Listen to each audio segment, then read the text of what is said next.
नमस्कार दोस्तों, आप सभी का हमारे YouTube चैनल आइडियल क्लासेस में स्वागत है। दोस्तों, आज हम इस वीडियो के माध्यम से आपको मध्य प्रदेश शिक्षक वर्ग 3 की जो परीक्षा होने वाली 2024 में 2024 कब होगी, ये 10 नवंबर 2024 रविवार से प्रारंभ हो जाएगी।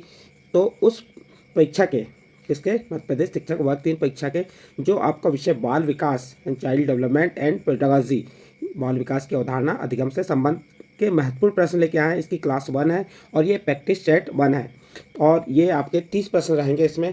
और इसी प्रकार क्लास 2 रहेगी, क्लास 3 प्रैक्टिस सेट जो 1, 2, 3 बताएंगे, जो आपकी जो मध्य प्रदेश शिक्षक वर्ग 3 की परीक्षा होने वाली उस परीक्षा के लिए बहुत ही महत्वपूर्ण है। तो चलिए देखते हैं इससे संबंधित प्रश्न, किससे, बाल विकास से संबंधित प्रश्न। प्रश्न नंबर 1 क्या कह रहा है, चलिए यहाँ क्या दिया है, इसको ध्यान से पढ़ लीजिए आप। भाग 1 बाल विकास व शिक्षा शास्त्र, भाग 1 है जो आपके कितने भाग इसमें डिवाइड किए गए हैं आपको मालूम है। भाग 1, भाग 2, भाग 3, भाग 4, इस प्रकार से जो भाग डिवाइड किए गए हैं। भाग 1 में क्या दिया है आपको, भाग 1 में दिया है आपका बाल विकास एवं शिक्षा शास्त्र। भाग 2 में है आपका भाषा 1, भाषा 2, भाग 3 है, फिर गणित और पर्यावरण। इस प्रकार से डिवाइडेशन किया गया है। और जो आपका बाल विकास एवं शिक्षा शास्त्र, ये कितने अंक आएगा, 30 अंक आएगा। तो आपको हमें प्रैक्टिस सेट पेपर है ये आपको बता रहा है और यहाँ से आपको अधिक से अधिक प्रश्न पूछे जा सकते हैं। तो आप तैयारी अच्छे से कीजिए जिससे आपकी परीक्षा में सफलता प्राप्त हो सके और आप शिक्षक बन जाएं। चलिए प्रश्न क्रमांक 1 स्टार्ट करते हैं। प्रश्न क्रमांक 1 क्या कह रहा है, बाल विकास का अध्ययन क्षेत्र है। ये आपके सामने 4 ऑप्शन दिए हुए हैं। पहला ऑप्शन क्या है, वातावरण का बाल विकास पर पड़ने वाले प्रभावों का अध्ययन। बी नंबर है बाल विकास का विभिन्न अवस्थाओं का अध्ययन। सी नंबर है व्यक्तिगत विभिन्नताओं का अध्ययन और डी नंबर है उपरोक्त सभी। तो ये 4 ऑप्शन में से आपको बताना है कि बाल विकास का अध्ययन क्षेत्र है। तो बताइए आप इसका सही आंसर क्या है, सोचिए। बाल विकास का अध्ययन क्षेत्र क्या है, ये चारों ऑप्शन में से आपको सही आंसर बताना है। तो इसका सही आंसर आ जाएगा डी नंबर उपरोक्त सभी। तो इसका डी नंबर का ऑप्शन सही होगा। देखिए, मनुष्य के जन्म से लेकर किशोरावस्था तक, मनुष्य के जन्म से लेकर किशोरावस्था के अंत तक उनमें होने वाले जैविक व मनोवैज्ञानिक परिवर्तनों को बाल विकास कहा जाता है तथा इसके अंतर्गत हम बालक की विभिन्न अवस्थाओं का अध्ययन किया जाता है। इसके साथ ही बालक की व्यक्तित्व भिन्नता का भी अध्ययन किया जाता है। इसलिए इसमें आपका ये तीनों ऑप्शन सही हो जाएंगे। ए नंबर का वातावरण का बाल विकास पर पड़ने वाले प्रभावों का अध्ययन, ये बाल विकास का अध्ययन कहलाता है। दूसरा बी नंबर क्या है, बाल विकास का विभिन्न अवस्थाओं का अध्ययन। और सी नंबर व्यक्तित्व विभिन्नताओं का अध्ययन। यानी तीनों ऑप्शन सही हो जाएंगे, ए, बी, सी। तो इसका सही आंसर क्या हो जाएगा, उपरोक्त सभी। इस प्रकार से आपका प्रश्न नंबर 1 कंप्लीट होता है। प्रश्न नंबर 2 क्या कह रहा है, वृद्धि को प्रभावित करने वाले कारक हैं। प्रश्न नंबर 2 क्या कह रहा है आपका, वृद्धि को प्रभावित करने वाले कारक हैं। ये आपका प्रश्न है। प्रश्न नंबर 2 है वृद्धि को प्रभावित करने वाले कारक हैं। ए नंबर पर्यावरण, बी नंबर आहार, सी नंबर स्वास्थ्य। तो बताइए सही आंसर क्या होगा, वृद्धि को प्रभावित करने वाले कारक हैं। तो इसका सही आंसर ए नंबर पर्यावरण, ये आपका ए नंबर जो दिया है पर्यावरण भी होगा। इसका बी नंबर का ऑप्शन भी सही हो जाएगा और सी नंबर का ऑप्शन भी सही हो जाएगा। तो यहाँ पे ए नंबर पर्यावरण भी आएगा, बी नंबर आहार भी आएगा और सी नंबर स्वास्थ्य भी आएगा। तो ये सभी, तो इसका सही आंसर आ जाएगा डी नंबर, ये सभी। तो इसका डी नंबर का ऑप्शन सही है। अब देखिए क्यों सही है, इसका आपको बता दे रहे हैं। गर्भधारण के समय भ्रूण बनने से लेकर जन्म लेने तक तथा जन्म से पूर्णावस्था तक व्यक्ति में जो भी स्वाभाविक परिवर्तन होते हैं जिन पर शिक्षण अवस्था प्रशिक्षण का प्रभाव नहीं पड़ता, अभिवृद्धि कहलाता है। अभिवृद्धि को पर्यावरण, स्वास्थ्य, आहार और वंशानुगत आदि कारक प्रभावित करते हैं। देखिए, जो अभिवृद्धि होती है, वृद्धि को प्रभावित करने वाले कारक कौन कौन से हो गए, पर्यावरण हो गया, स्वास्थ्य हो गया, आहार हो गया और वंशानुगत आदि कारक प्रभावित करते हैं। तो इसलिए इसके जो ए, बी और सी तीनों ऑप्शन सही होंगे। तो इसका सही आंसर आ गया डी नंबर, ये सभी। इस प्रकार से आपका प्रश्न नंबर कौन सा कंप्लीट हो गया, प्रश्न नंबर 2 कंप्लीट हो गया। प्रश्न नंबर 2 का सही आंसर क्या हो जाएगा, इसका सही आंसर आ जाएगा आपका डी नंबर, ये सभी। इसके बाद नेक्स्ट अगला प्रश्न है। नेक्स्ट प्रश्न क्या है आपका, प्रश्न नंबर 3। प्रश्न नंबर 3 को पढ़ते हैं। निम्न में से कौन सा कथन बच्चे के विकास में परिवेश की भूमिका का समर्थन करता है। आपके सामने 4 ऑप्शन दिए हुए हैं। इन्हीं चारों ऑप्शन में से आपको बताना है कि इनमें से कौन सा कथन बच्चे के विकास में परिवेश की भूमिका का समर्थन करता है। ए नंबर, एक समान जुड़वा बच्चे जिनका लालन पालन भिन्न घरों में हुआ है उनकी बुद्धि उपलब्धि 0.75 के समान उच्च है। बी नंबर, पिछड़ी हुई शताब्दियों में बुद्धि लब्धाक परीक्षा में शिक्षार्थी के औसत प्रदर्शन में लगातार वृद्धि हुई है। सी नंबर, शारीरिक रूप से स्वस्थ बच्चे अक्सर नैतिक रूप से अच्छे पाए जाते हैं। डी नंबर, कुछ शिक्षार्थी सूचनाओं का जल्दी प्रक्रम करते हैं जबकि उसी कक्षा के अन्य विद्यार्थी ऐसा नहीं कर पाते। तो प्रश्न क्या था, ये निम्न यानी 4 ऑप्शन में से आपको बताना है कि कौन सा कथन बच्चे के विकास में परिवेश की भूमिका का समर्थन करता है। तो सोचिए इसका सही आंसर क्या हो जाएगा। तो इसका सही आंसर क्या होगा, ये 4 ऑप्शन में से बताइए, सोचो कि निम्न में से यानी कौन सा कथन बच्चे के विकास में परिवेश की भूमिका का समर्थन करता है। ये आपके सामने ये प्रश्न दिया है, इस प्रश्न का आपको उत्तर बताना है। तो बताइए इसका सही उत्तर क्या हो जाएगा। तो इसका सही उत्तर आ जाएगा बी नंबर। इसका बी नंबर का ऑप्शन सही होगा। पिछड़ी हुई शताब्दियों में बुद्धि लब्धाक परीक्षा में शिक्षार्थी के औसत प्रदर्शन में लगातार वृद्धि हुई है। कौन सा कथन बच्चे के विकास में परिवेश की भूमिका का समर्थन करता है। तो इसका बी नंबर का ऑप्शन सही होगा। पिछले कुछ दशकों में वृद्धि लब्धाक परीक्षा में शिक्षार्थियों के औसत प्रदर्शन में लगातार वृद्धि हुई है। अर्थात यह कथन दर्शाता है कि पिछले कुछ दशकों में कुछ ऐसा अधिगम वातावरण बन रहा है जिसमें बच्चे सुलभता से अपने आप को समायोजित कर पाते हैं और बेहतर प्रदर्शन कर रहे हैं। तो इसका बी नंबर का ऑप्शन सही होगा। चलो इसके बाद नेक्स्ट अगला प्रश्न आता है आपका प्रश्न नंबर 4। प्रश्न नंबर 4 क्या पढ़िए। प्रश्न नंबर 4 क्या कह रहा है, विकास के बारे में निम्नलिखित में से कौन सा कथन नहीं है। प्रश्न क्या है, विकास के बारे में निम्नलिखित यानी 4 ऑप्शन में से आपको बताना है इनमें से कौन सा एक कथन नहीं है। ए नंबर, विकास जन्म से किशोरावस्था तक बहुत तीव्र गति से होता है और उसके बाद रुक जाता है। बी नंबर, विकास जन्म से किशोरावस्था तक आगे की ओर बढ़ता है और फिर पीछे की ओर। सी नंबर, विकासात्मक परिवर्तन एक सीधी रेखा में आगे जाते हैं। और डी नंबर, विकास भिन्न व्यक्तियों में भिन्न गति से होता है। तो ये आपके 4 ऑप्शन है। और प्रश्न क्या है, विकास के बारे में निम्नलिखित में से कौन सा एक कथन नहीं है। आपसे यहाँ पूछा है विकास के बारे में निम्नलिखित में से कौन सा एक कथन नहीं है। तो ये चारों ऑप्शनों में से आपको ये बताना कि कौन सा कथन नहीं है। बताइए सही आंसर क्या होगा इसका। तो इसका सही आंसर आ जाएगा बी नंबर। बी नंबर क्या कह रहा है, विकास जन्म से किशोरावस्था तक आगे की ओर बढ़ता है और फिर पीछे की ओर, यह कथन नहीं है। क्योंकि विकास निरंतर चलने वाली एक प्रक्रिया है। विकास कैसी है, निरंतर चलने वाली प्रक्रिया, एक प्रक्रिया है जो जन्म से मृत्यु पर्यंत तक चलती रहती है। अतः उपयुक्त कथनों में से विकास जन्म से किशोरावस्था तक आगे की ओर बढ़ता है और फिर पीछे की ओर बढ़ता है, तो यहाँ पे यह कथन कैसा है आपका, ये कथन नहीं है। ठीक है, ये कथन गलत है। तो इसका बी नंबर का ऑप्शन सही होगा। इसके बाद आपका प्रश्न नंबर 5 चलते हैं। आजारो तर्क देता है कि भाषा विकास व्यक्ति की नैसर्गिक प्रवृत्ति से प्रभावित होता है, जबकि सोनाली महसूस करती है कि यह परिवेश से प्रभावित होता है। आजारो और सोनाली के बीच यह चर्चा किस विषय में है। ए नंबर, चुनौतीपूर्ण तथा संवेदनशील भावना। बी नंबर, स्थिरता तथा अस्थिरता पर बहस। सी नंबर, सतत और असतत अधिगम।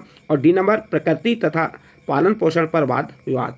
ये 4 ऑप्शन बताना है। प्रश्न क्या था, आजारो तर्क देता है, जो आजारो है वो क्या करता है, तर्क देता है कि भाषा विकास व्यक्ति की नैसर्गिक प्रवृत्ति से प्रभावित होता है, जबकि सोनाली महसूस करती है कि यह परिवेश से प्रभावित होता है। आजारो और सोनाली के बीच यह चर्चा किस विषय में है। तो इसका सही आंसर आपको आ जाएगा। इसका सही आंसर डी नंबर, प्रकृति तथा पालन पोषण। इसका डी नंबर का ऑप्शन सही होगा। प्रकृति तथा पालन पोषण पर वाद विवाद क्या है, देखिए इसमें आजारो तर्क देता है कि भाषा विकास व्यक्ति की नैसर्गिक प्रवृत्ति से प्रभावित होता है, जबकि सोनाली महसूस करती है कि यह परिवेश से प्रभावित होता है। यह चर्चा प्रकृति तथा पालन पोषण पर वाद विवाद है। प्रकृति बनाम पालन पोषण, प्रकृति में बनाम पालन पोषण, मनोवैज्ञानिक और सामाजिक मनोवैज्ञानिक की शब्दावली और अवधारणा जिसका प्रयोग व्यक्तियों के जन्मजात सहज गुणों और उसकी परवरिश और पालन पोषण के दौरान मिले पर्यावरण और माहौल के प्रभाव के द्वारा विकसित व्यवहार के लक्षणों की आपसी संपूर्णता और विरोधाभासों का विवेचन किया जाता है। तो यहाँ पे आपका सही आंसर आ जाएगा डी नंबर का, प्रकृति तथा पालन पोषण। प्रश्न नंबर 5 का उत्तर कंप्लीट। इसके बाद नेक्स्ट अगला प्रश्न आता है आपका प्रश्न नंबर 6। प्रश्न नंबर 6 क्या कह रहा है, सामाजिक मूल्यों में बदलाव को इसके लिए जिम्मेदार ठहराया जा सकता है। प्रश्न क्या है, सामाजिक मूल्यों में बदलाव को इसके लिए यानी 4 ऑप्शन में से आपको बताना है, इसके लिए जिम्मेदार ठहराया जा सकता है। ए नंबर, असमानता को कम करना। बी नंबर, सामाजिक परिवर्तन। सी नंबर, सामाजिक गतिशीलता। और डी नंबर, संस्कृति का संचरण। बताइए सही आंसर क्या होगा इसमें से। प्रश्न क्या है आपका, सामाजिक मूल्यों में बदलाव को इसके लिए जिम्मेदार ठहराया जा सकता है। तो इसका सही आंसर आ जाएगा आपका बी नंबर, सामाजिक परिवर्तन। तो इसका कौन सा आंसर सही होगा, बी नंबर का ऑप्शन सही होगा। तो आप सही आंसर क्या लगा देंगे, बी नंबर। इसके बाद नेक्स्ट अगला प्रश्न है आपका प्रश्न नंबर 7, बच्चों के सामाजिक विकास को प्रभावित करने वाले कारक हैं। प्रश्न नंबर 7 क्या कह रहा है, बच्चों के सामाजिक विकास को प्रभावित करने वाले कारक हैं। ए नंबर वंशानुगत तत्व, बी नंबर सामाजिक परिवेश जन्य तत्व, सी नंबर आर्थिक तत्व और डी नंबर शारीरिक तत्व। तो बताइए सही आंसर क्या होगा। प्रश्न है आपका, बच्चों के सामाजिक विकास को प्रभावित करने वाले कारक हैं। ये चारों ऑप्शन में से आपको बताना है कि बच्चों के सामाजिक विकास को प्रभावित करने वाले कारक हैं। तो इसका सही आंसर आ जाएगा बी नंबर, सामाजिक परिवेश जन्य तत्व। तो इसका सही आंसर क्या होगा आपका, बी नंबर का। देखिए इसमें क्या है, सामाजिक विकास से तात्पर्य, सामाजिक विकास से तात्पर्य विकास की उस प्रक्रिया से है जिसके द्वारा व्यक्ति अपने सामाजिक वातावरण के साथ अनुकूलन करता है, सामाजिक परिस्थितियों के अनुरूप अपनी आवश्यकताओं व रुचियों पर नियंत्रण करता है, दूसरों के प्रति अपने उत्तरदायित्व का अनुभव करता है तथा अन्य व्यक्तियों के साथ प्रभावपूर्ण ढंग से सामाजिक संबंध स्थापित करता है। सामाजिक विकास के फलस्वरूप व्यक्ति समाज का एक मान्य, सहयोगी, उपयोगी और कुशल नागरिक बन जाता है। इस प्रकार सामाजिक परिवेश जन्य तत्व बच्चों को सामाजिक विकास को प्रभावित करता है। तो इसका सही आंसर आपका बी नंबर आ जाएगा, सामाजिक परिवेश जन्य तत्व। इसके बाद नेक्स्ट अगला प्रश्न है आपका प्रश्न नंबर 8, मानसिक संरचनाएं जो चिंतन के निर्माण प्रखंड हैं। मानसिक संरचनाएं जो चिंतन के निर्माण प्रखंड हैं, इसके लिए पियाजे ने किस शब्द या पद का प्रयोग किया है। ए नंबर परिपक्वन प्रखंड, बी नंबर जीन, सी नंबर स्कीमा यानी अवधारणाएं और डी नंबर विकास का क्षेत्र। तो बताइए सही आंसर क्या होगा इसका। तो प्रश्न नंबर 8 का सही आंसर आ जाएगा सी, स्कीमा। इसका सी नंबर का ऑप्शन सही होगा, स्कीमा यानी या अवधारणाएं। देखिए पियाजे का सिद्धांत इस बात पर विशेष बल देता है कि संज्ञात्मक विकास मुख्यतः व्यक्ति की जन्मजात संरचना एवं प्रक्रियाओं के साथ अनुभवों की अंतरक्रिया पर निर्भर करता है। पियाजे का सिद्धांत क्या कह रहा है, किस बात पे, इस बात पर विशेष बल देता है कि संज्ञात्मक विकास मुख्यतः व्यक्ति की जन्मजात संरचना एवं प्रक्रियाओं के साथ अनुभवों की अंतरक्रिया पर निर्भर करता है। पियोज के संज्ञात्मक संरचना के लिए स्कीमा या ढांचा शब्द का प्रयोग किया गया। तो इसका सही आंसर कौन सा हो गया आपका, सी नंबर, स्कीमा या अवधारणा। तो इसका सी नंबर का ऑप्शन सही होगा। अगला प्रश्न है प्रश्न नंबर 9, पियाजे के अनुसार 2 से 7 वर्ष के बीच का एक बच्चा संज्ञात्मक विकास की खालिस्तान अवस्था में है। ए नंबर पूर्व संक्रियात्मक, बी नंबर मूर्त संक्रियात्मक, सी नंबर औपचारिक संक्रियात्मक और डी नंबर संवेदी गतिक। तो बताइए सही आंसर क्या होगा। प्रश्न है आपका, पियाजे के अनुसार 2 से 7 वर्ष के बीच का एक बच्चा संज्ञात्मक विकास की खालिस्तान अवस्था में है। तो बताइए इसका सही आंसर क्या हो जाएगा। इसका सही आंसर आ जाएगा ए नंबर इसका कौन सा सही आंसर होगा, पूर्व संक्रियात्मक। देखिए इसका ए नंबर का ऑप्शन सही होगा। पियाजे ने संज्ञानात्मक सिद्धांत की व्याख्या 4 प्रमुख अवस्थाओं में बांटकर की है। नंबर 1 संवेगी गामक अवस्था, संवेगी गामक अवस्था जो 0 से 2 वर्ष के बच्चों के लिए होती है। फिर पूर्व संक्रियात्मक अवस्था, ये 2 से 7 वर्ष के बच्चों के लिए के बीच का एक बच्चों का संज्ञात्मक विकास है। और उसके बाद 7 से 11 वर्ष के बच्चों के लिए मूर्त संक्रिया, ये जो आपका बी नंबर का मूर्त संक्रिया 7 से 11 वर्ष के लिए। और औपचारिक संक्रियात्मक जो है ये 11 से 15। तो ये जो पूर्व क्या कह रहा है इसमें, पूर्व संक्रियात्मक ये 2 से 7, मूर्त वाला 7 से 11, औपचारिक संक्रियात्मक ये 11 से 15 और संवेदी गामा अवस्था ये रहती है आपकी 0 से 2।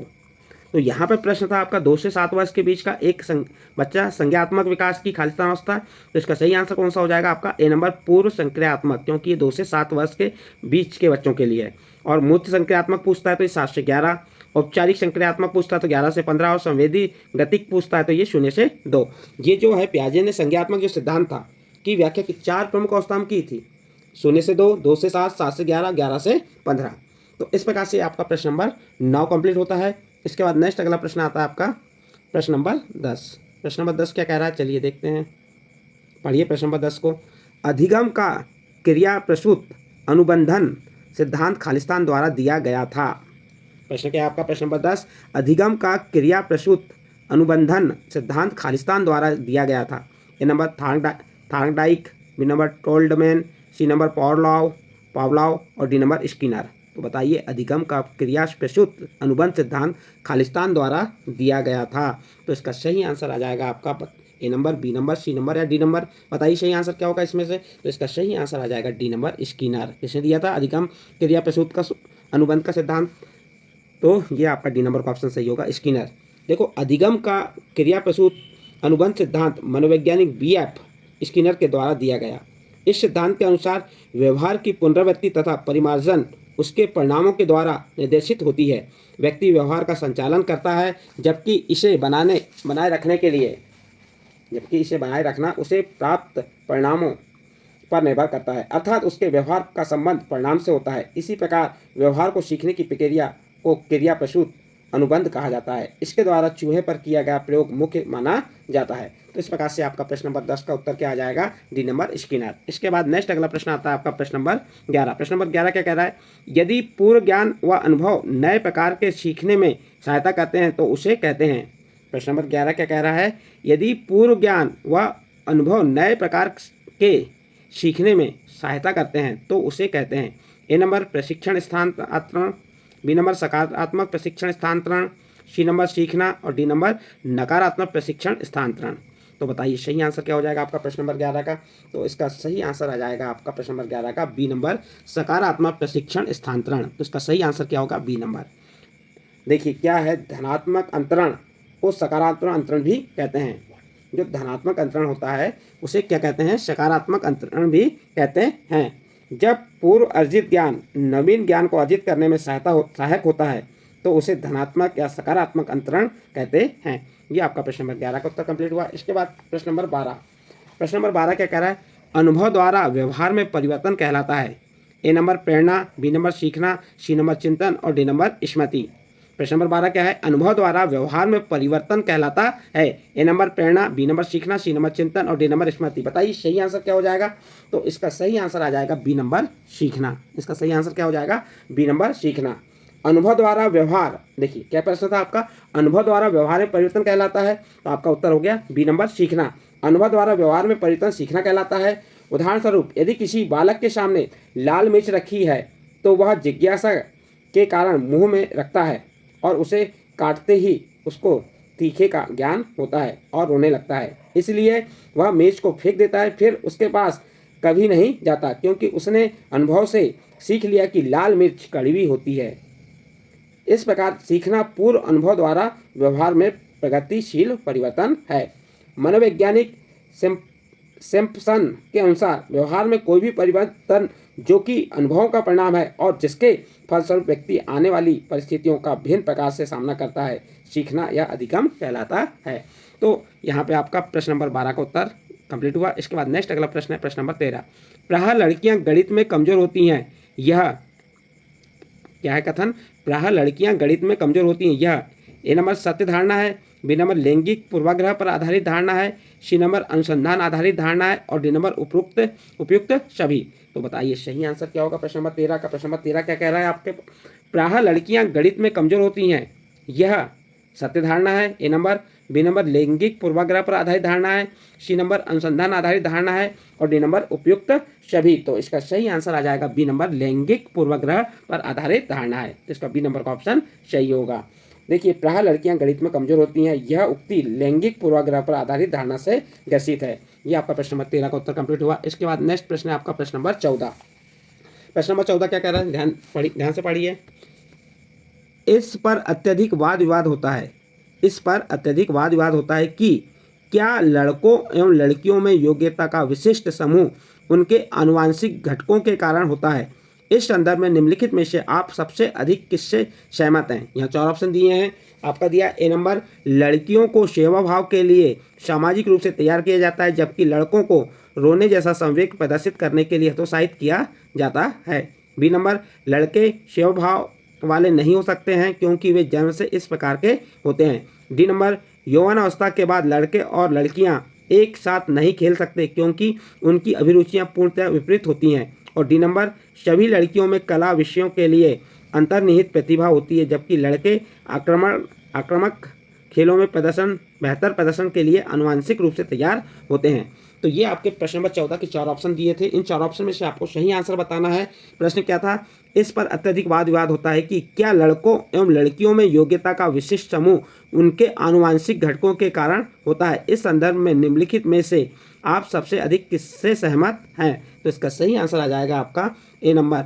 इसका सही ऑप्शन क्या आएगा? ए नंबर। लड़कियों का स्वभाव के लिए सामाजिक रूप से तैयार किया जाता है, जबकि लड़कों को रोने जैसा संवेग प्रदर्शित करने के लिए हतोत्साहित किया जाता है। तो इसका ए नंबर का ऑप्शन सही होगा। नेक्स्ट प्रश्न है आपका प्रश्न नंबर 15। कक्षा में विद्यार्थियों के व्यक्तित्व विभेद हैं। कक्षा में विद्यार्थियों के व्यक्तित्व विभेद ए नंबर लाभकारी नहीं, क्योंकि अध्यापकों को वैविध्यपूर्ण कक्षा को नियंत्रित करने की आवश्यकता है। बी नंबर हानिकारक है, क्योंकि इनसे विद्यार्थियों में परस्पर द्वंद्व उत्पन्न होते हैं।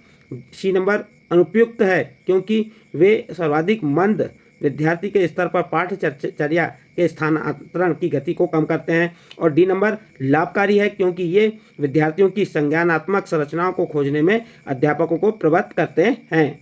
बताइए चारों ऑप्शन में से सही आंसर क्या होगा प्रश्न नंबर 15 का? प्रश्न नंबर 15 क्या कह रहा है आपको कि कक्षाओं में विद्यार्थियों के व्यक्तित्व विभेद हैं। तो इसका सही आंसर आ जाएगा डी नंबर। डी नंबर क्या है? लाभकारी है, क्योंकि ये विद्यार्थी की संज्ञानात्मक संरचनाओं को खोजने में अध्यापकों को प्रवृत्त करते हैं। तो इसका डी नंबर का ऑप्शन सही होगा। देखिए प्रश्न नंबर 15 में था कि कक्षा में विद्यार्थियों के व्यक्तित्व विभेद या विभिन्नता लाभकारी हैं, क्योंकि ये विद्यार्थी की संज्ञानात्मक संरचनाओं को खोजने में अध्यापकों को प्रवृत्त करते हैं तथा कक्षा में शिक्षण संसाधन के रूप में समझे जाते हैं। तो इसका सही आंसर हो जाएगा आपका डी नंबर। नेक्स्ट अगला प्रश्न आएगा आपका प्रश्न नंबर 16। प्रश्न नंबर 16 क्या कह रहा है? अधिगम में आकलन किस लिए आवश्यक होता है? ए नंबर ग्रेड एवं अंकों के लिए, बी नंबर जांच परीक्षण के लिए, सी नंबर प्रेरणा के लिए और डी नंबर पृथक्करण और श्रेणीकरण के उद्देश्य को प्रोत्साहन देने के लिए। तो बताइए चारों ऑप्शन में सही आंसर क्या होगा? प्रश्न क्या है आपका? अधिगम में आकलन किस लिए आवश्यक है? तो इसका सही आंसर आ जाएगा सी नंबर प्रेरणा के लिए। किसके लिए? प्रेरणा के। तो इसका प्रश्न क्रमांक 16 का सही आंसर क्या होगा आपका? सी नंबर प्रेरणा के लिए। अगला प्रश्न है आपका प्रश्न नंबर 17। ग्रेड अंकों से कैसे अलग है? यह प्रश्न निम्न में से किस प्रकार के प्रश्नों से संबंध रखता है? प्रश्न क्या है? ग्रेड अंकों से कैसे अलग है? यह प्रश्न निम्न में से किस प्रकार के प्रश्नों से संबंध रखता है? ये चार प्रश्न दिए हैं। ए नंबर विश्लेषणात्मक, बी नंबर मुक्त अंत, सी नंबर समस्या समाधान और डी नंबर अपसारी। तो बताइए सही आंसर क्या हो जाएगा आपका प्रश्न नंबर 17 का? तो इसका सही आंसर आ जाएगा ए नंबर विश्लेषणात्मक। इसका ए नंबर का ऑप्शन सही होगा। ग्रेडिंग प्रणाली के तहत शिक्षा में सतत एवं समग्र मूल्यांकन की व्यवस्था की गई है। देखिए जो ग्रेडिंग प्रणाली के तहत शिक्षा में सतत एवं समग्र मूल्यांकन की व्यवस्था की गई है, यह एक विश्लेषणात्मक प्रणाली है। यह बच्चे की कक्षा में स्थिति को प्रदर्शित करता है, जबकि अंक प्रदान करना छात्र को रटकर या गलत छात्रों का प्रयोग करके पास होने की प्रवृत्ति को समर्थन देता है। ये आपका प्रश्न नंबर 17 का उत्तर कंप्लीट हुआ। इसके बाद नेक्स्ट प्रश्न है आपका प्रश्न नंबर 18। प्रश्न नंबर 18 क्या कह रहा है? व्यक्तित्व विकास में खालिस्तान एक महत्वपूर्ण भूमिका निर्वाह करता है। ए नंबर आनुवांशिकता और वातावरण का मिश्रण, बी नंबर परीक्षार्थियों की संख्या, सी नंबर आनुवांशिकता और डी नंबर वातावरण। तो बताइए सही आंसर क्या हो जाएगा आपका? प्रश्न क्या है? व्यक्तित्व विकास में खालिस्तान एक महत्वपूर्ण भूमिका निभाता है। तो इसका सही आंसर हो जाएगा ए नंबर आनुवांशिकता और वातावरण का मिश्रण। तो इसका सही आंसर आएगा आपका ए नंबर। देखिए प्रश्न क्या था? व्यक्तित्व विकास में आनुवांशिकता और वातावरण का मिश्रण एक महत्वपूर्ण भूमिका निर्वाह करता है, क्योंकि व्यक्तित्व आनुवांशिकता और वातावरण की अंत प्रक्रिया का परिणाम होता है। इसलिए वुडवर्थ और मार्किविट्ज ने कहा है, व्यक्ति वंशक्रम तथा वातावरण का योग नहीं अपितु गुणनफल है। ये आपका प्रश्न नंबर 18 का उत्तर कंप्लीट हुआ। प्रश्न नंबर 19 देखिए। विपिन एक दीवा स्वप्न है और पुस्तकों को पढ़ने में रुचि रखता है और गैर मित्रों से अपने विचार प्रस्तुत नहीं कर सकता। यह व्यक्तित्व का कौन सा प्रकार है? फिर से प्रश्न को रिपीट कर देना है। प्रश्न नंबर 19। विपिन एक दीवा स्वप्न है और पुस्तकों को पढ़ने में रुचि रखता है और गैर मित्रों से अपने विचार प्रस्तुत नहीं कर सकता है। यह व्यक्तित्व का कौन सा प्रकार है? ए नंबर अंतर्मुखी, बी नंबर खिलाड़ी प्रवृत्ति, सी नंबर मध्यमुखी और डी नंबर बाह्यमुखी। ये चार ऑप्शन में से आपको सही आंसर चुनना है। तो चुनिए इसका सही आंसर क्या होगा प्रश्न नंबर 19 का? इसका सही आंसर आ जाएगा ए नंबर अंतर्मुखी। प्रश्न क्या था आपका? विपिन एक दिव्या स्वप्न और पुस्तकों को पढ़ने में रुचि रखता है और गैर मित्रों से अपने विचार प्रस्तुत नहीं कर सकता है। यह व्यक्तित्व का अंतर्मुखी प्रकार है। तो इसका सही आंसर आ जाएगा ए नंबर अंतर्मुखी। नेक्स्ट प्रश्न है आपका प्रश्न नंबर 20। चलिए प्रश्न नंबर 20 में क्या दिया पढ़िए।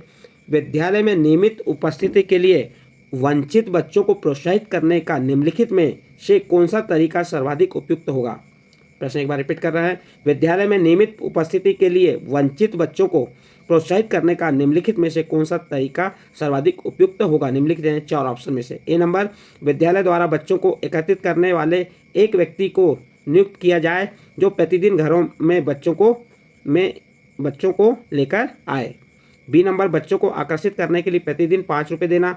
सी नंबर, बच्चों को विद्यालय आने से की अनुमति न देने का कानून दंडनीय अपराध बनाया जाए। और डी नंबर, आवासीय विद्यालय खोलना। तो बताइए सही आंसर क्या हो जाएगा प्रश्न नंबर 20 का। इसका सही आंसर आ जाएगा डी नंबर, आवासीय विद्यालय खोलना। कौन सा? देखिए, वंचित वर्ग के बच्चों के लिए आवासीय विद्यालय खोलना जाना चाहिए जिसमें उपयुक्त शिक्षण संबंधी सुविधाएं हों। इससे वंचित वर्ग के बच्चों को विद्यालय में नियमित होने के लिए प्रोत्साहित किया जा सकता है। तो ये आपका प्रश्न नंबर 20 का उत्तर हो गया डी नंबर। इसके बाद नेक्स्ट अगला प्रश्न है आपका प्रश्न नंबर 21। प्रश्न नंबर 21 क्या कह रहा है? एक समावेशी कक्षा के लिए शिक्षकों को किस प्रकार की तैयारी की आवश्यकता नहीं होती है। प्रश्न क्या है? एक समावेशी कक्षा के लिए शिक्षकों को किस प्रकार की तैयारी की आवश्यकता नहीं होती है। ए नंबर, समस्यागत क्षेत्रों के बालकों से शीघ्र व सतत संपर्क है। बी नंबर, निदानात्मक और उपचारात्मक प्रक्रियाओं का अधिकतर प्रयोग। सी नंबर, व्यवहारिक व सामाजिक संक्रियाओं की संपूर्ण भागीदारी। डी नंबर, धैर्यशीलता का कम होना। तो इसका सही आंसर आ जाएगा डी नंबर, धैर्यशीलता का कम होना। प्रश्न क्या था? एक समावेशी कक्षा के लिए शिक्षकों को किस प्रकार की तैयारी की आवश्यकता नहीं है। तो इसका सही आंसर आ जाएगा डी नंबर, धैर्यशीलता का कम होना। ये उसकी क्या है? शिक्षकों को किस प्रकार की तैयारी की आवश्यकता नहीं है। तो ये इसका डी नंबर, धैर्यशीलता का कम होना। इस प्रकार की आवश्यकता नहीं है, तैयारी की आवश्यकता नहीं है। आपका प्रश्न नंबर 21 कंप्लीट हुआ। इसके बाद नेक्स्ट प्रश्न है आपका प्रश्न नंबर 22। प्रश्न नंबर 22 क्या कह रहा है? वंचित विद्यार्थियों के साथ व्यवहार करने के लिए संदर्भ में अध्यापक या अध्यापिका को निम्नलिखित मूल्यों में से किसमें विश्वास व्यक्त करना चाहिए। ए नंबर, समुचित व्यवहार की उच्च अपेक्षाएं। बी नंबर, विद्यार्थी से किसी प्रकार की मांग न कर होना। सी नंबर, छात्रों को सफलता हेतु व्यक्तिगत उत्तरदायित्व। और डी नंबर, विद्यार्थियों द्वारा स्वीकृति हेतु आघातात्मकता व क्रोध का प्रयोग करना। तो इसका सही आंसर आ जाएगा आपका सी नंबर, छात्रों की सफलता हेतु व्यक्तिगत उत्तरदायित्व। तो इसका सी नंबर का ऑप्शन सही होगा। नेक्स्ट अगला प्रश्न है आपका प्रश्न नंबर 23। निम्नलिखित में से कौन सा विशिष्ट बालकों का प्रकार नहीं माना जाता। ए नंबर, सृजनशील बालक। बी नंबर, धीमी गति से सीखने वाले बालक। सी नंबर, शारीरिक रूप से विकलांग बालक। और डी नंबर, साधन संपन्न बालक। प्रश्न क्या था? निम्नलिखित यानी 4 ऑप्शन में से आपको बताना है कि कौन सा विशिष्ट बालकों का प्रकार नहीं माना जाता है। तो इसका सही आंसर आ जाएगा डी नंबर, साधन संपन्न बालक। तो इसका डी नंबर का ऑप्शन सही होगा। नेक्स्ट अगला प्रश्न है आपका प्रश्न नंबर 24। समावेशी विद्यालय योजना के अंतर्गत प्रश्न क्या है? समावेशी विद्यालय योजना के संदर्भ में कौन सा कथन गलत है। ए नंबर, विशेष बालकों के नैतिक आचरण को उठाना। बी नंबर, समानता की भावना का विकास। सी नंबर, विशेष आवश्यकता वाले विद्यार्थी में आत्महीनता की भावना का विकास। और डी नंबर, धनात्मक आत्मसम्मान का विकास। ये आपका प्रश्न नंबर 24 के 4 ऑप्शन थे। इन 4 ऑप्शन में से आपको सही आंसर चुन के बताना है। प्रश्न है आपका, प्रश्न क्या है? समावेशी विद्यालय योजना के संदर्भ में कौन सा कथन गलत है। तो इसका सही आंसर आ जाएगा सी नंबर, विशेष आवश्यकता वाले विद्यार्थी में आत्महीनता की भावना का विकास। ये जो आपका कथन है ये कैसा है? गलत है।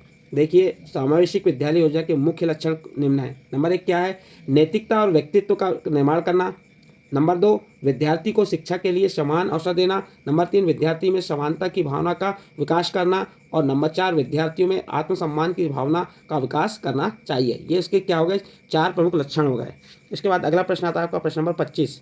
चलिए प्रश्न नंबर 25 क्या देखते हैं। क्या कह रहा है? यह विशेषता जो सहयोगात्मक स्थिति की सीमा में नहीं है। ए नंबर, व्यक्तित्व जवाबदेही। बी नंबर, आमने सामने अंतःक्रिया। सी नंबर, कार्यों पर जोर। और डी नंबर, शिक्षक केंद्रित। तो बताइए प्रश्न नंबर 25 का सही उत्तर हो जाएगा क्या? इसका सही उत्तर हो जाएगा डी नंबर, शिक्षक केंद्रित। यह विशेषता जो है सहयोगात्मक स्थिति की सीमा में नहीं है। तो इसका डी नंबर का ऑप्शन सही होगा।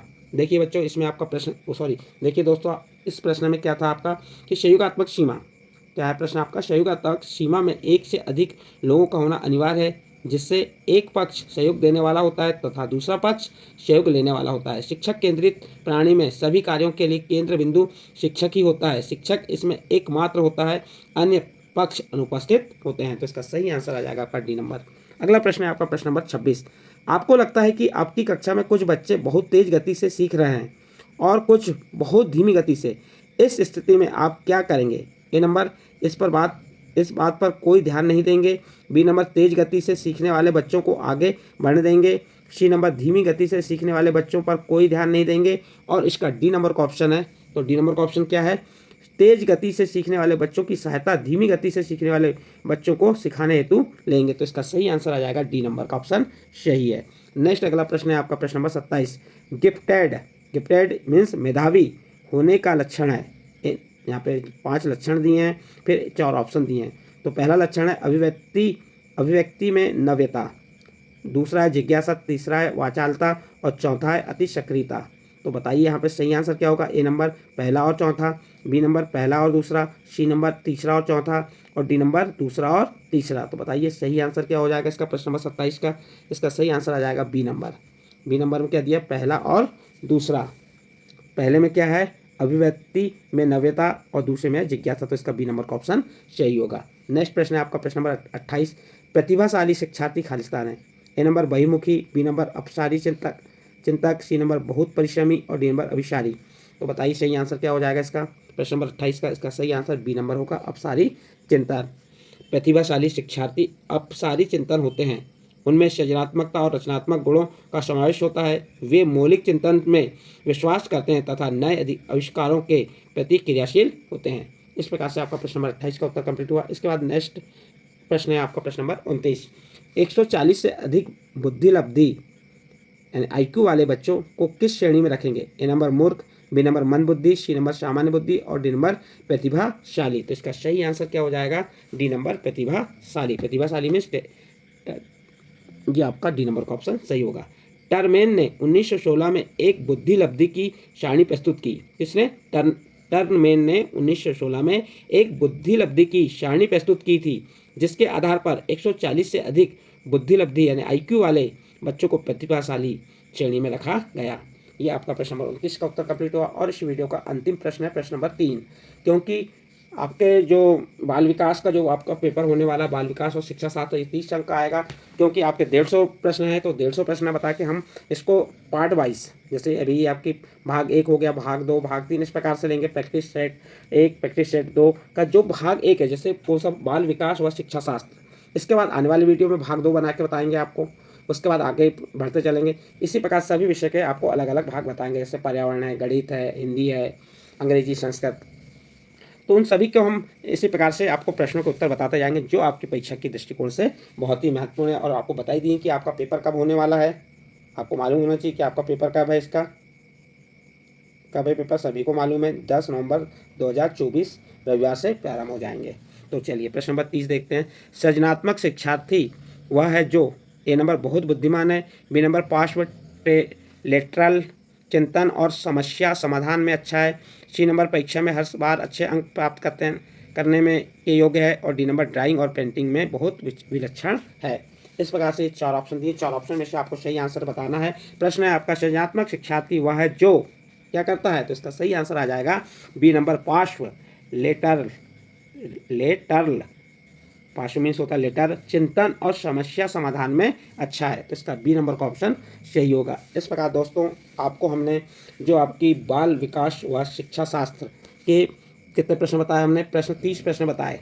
और ये इसके बाद आने वाले वीडियो में और 30 प्रश्न बताएंगे, वो क्लास 2 रहेगी। और प्रैक्टिस सेट कौन सा रहेगा? आपका 2। इस प्रकार से आपको बाल विकास में प्रश्न आएंगे, जो बाल विकास और शिक्षा शास्त्र में किस प्रकार के प्रश्न आएंगे, और ये प्रश्न कितने अंक रहेंगे? आपके 30 अंक रहेंगे।